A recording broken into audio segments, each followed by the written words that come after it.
Welcome to This Explainer. Today we are tackling a topic that literally defies human intuition. I'm talking about the sheer, mind-bending scale of the universe. I mean, have you ever looked up at the night sky and just felt entirely insignificant? Well, buckle up, because the actual math behind what you're looking at is honestly far wilder than you can possibly imagine. We're going to zoom out further today than we ever have before. So let's just start with this massive existential question right out of the gate. How big is space? It sounds like a pretty simple question, right? But getting to the answer actually requires us to accept a really fundamental limitation of our own reality. You see, our true vision of the cosmos is strictly capped by the ultimate speed limit of the universe, which is the speed of light itself. Space out there might be infinite, but our ability to see it? That absolutely is not. Because of that speed limit, we essentially live inside a physical cosmic bubble, and we call this the observable universe. Why is it a bubble? Well, the universe has only existed for about 13.8 billion years since the Big Bang. That means light from the most distant objects has only had exactly that long, 13.8 billion years, to travel through space and actually hit our telescopes here on Earth. If an object is farther away than the time light has had to reach us, it's just completely invisible to us. It sits beyond our cosmic horizon. Every single location in the universe has its own unique observable bubble, and we happen to be sitting right dead center in ours. Section 1.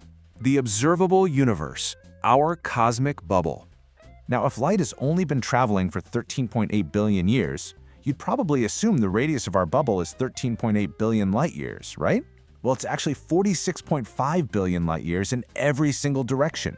How on earth is that possible? It's because space itself has been continuously expanding this entire time that the light was traveling towards us. Cosmologists call this measurement a co-moving distance. The actual matter that emitted the very oldest light we see today has been pushed far, far away by cosmic expansion and is now sitting roughly 46.5 billion light years away from us. To really appreciate a distance like that, let's take a little journey and zoom out. We start here on Earth. Then we zoom out to our galactic home, the Milky Way. Zoom out a bit further to our local neighborhood of galaxies, the local group. Further still, and we hit the massive Virgo supercluster. But if we keep going, zooming out even further into the void, we eventually hit something cosmologists call the end of greatness. It's a great name, right? At this unimaginable scale, the structure of the universe just smooths out entirely. The clusters and the filaments of galaxies all blend together, and there's no longer any larger structure. It's just a uniform cosmic web stretching across that entire 46.5 billion light-year radius. Section 2. Measuring the cosmos, weighing the universe.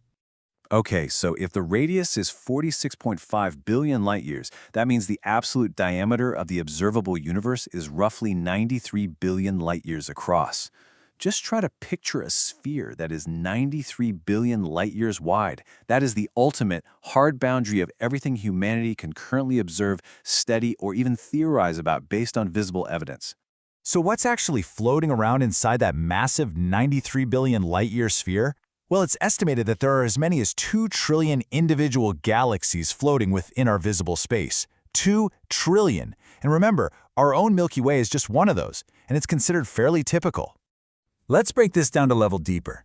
If you take those 2 trillion galaxies and estimate the total star populations inside them, you get a staggering 10 to the 24th power stars.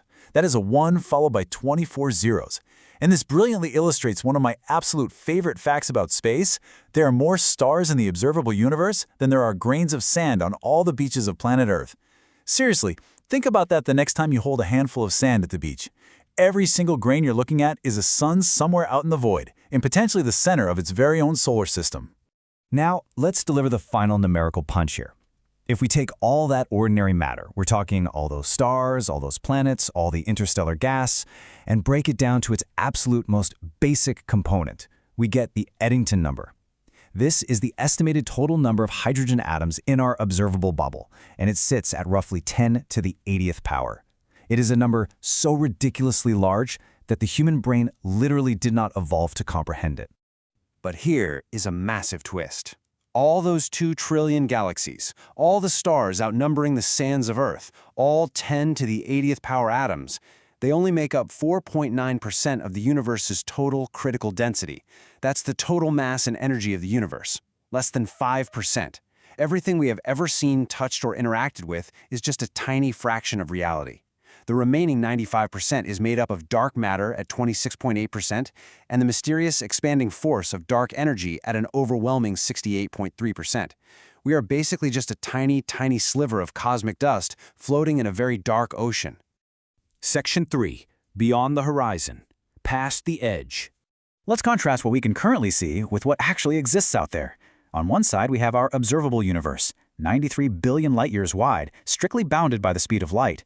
On the other side, we have the entire universe, which mathematically is very plausible to be infinite.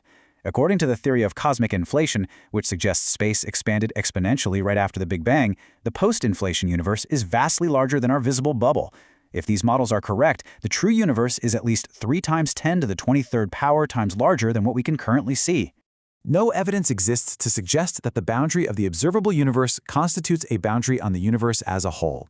I absolutely love that quote, and I want you to really let it sink in. Our cosmic horizon is exactly that. It's just a horizon. It's strictly a limit of our vision and light's travel time. It's not some physical brick wall at the edge of space. If you magically teleported to a galaxy at the very edge of our observable universe, you wouldn't hit a wall. You just find yourself in the exact center of a brand new observable universe, filled with entirely different galaxies that we will never ever see from Earth. Section 4. Fading from view. The distant future. Here's a concept that is honestly awe-inspiring, but maybe a little bit sad too. Assuming dark energy keeps accelerating the expansion of space forever, cosmologists have calculated something called the future visibility limit. This sits at a co-moving distance of 62 billion light-years. What this means is that any light emitted today by objects beyond that 62 billion light-year mark will never, ever reach the Earth, no matter how long we wait into the infinite future. Space is simply expanding too fast for that light to ever catch up. So, what does that actually look like for observers in the distant future? Well, as distant galaxies expand away from us faster than the speed of light, they'll undergo a massive redshift. The light stretching across all that expanding space will become redder and fainter, and eventually, these galaxies will appear to functionally freeze in time, becoming so incredibly faint and so redshifted that they completely disappear from view. They'll just simply fade right into nothingness.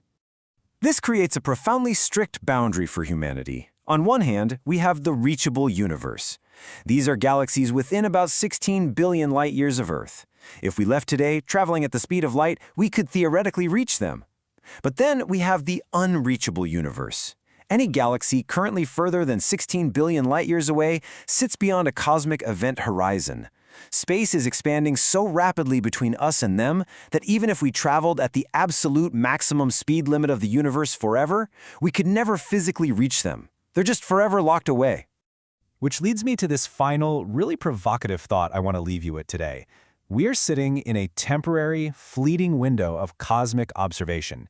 Every single day, galaxies are slipping beyond our cosmic event horizon, fading into the dark. So if galaxies are accelerating beyond our horizon right now, what cosmic secrets will disappear before we ever even get the chance to see them? What incredible structures have already faded into that unreachable dark? The universe is unimaginably huge, for sure, but our window to explore it is slowly, irreversibly closing. Thank you so much for joining me on this explainer as we explore the incredible scale of space. Keep looking up and stay curious.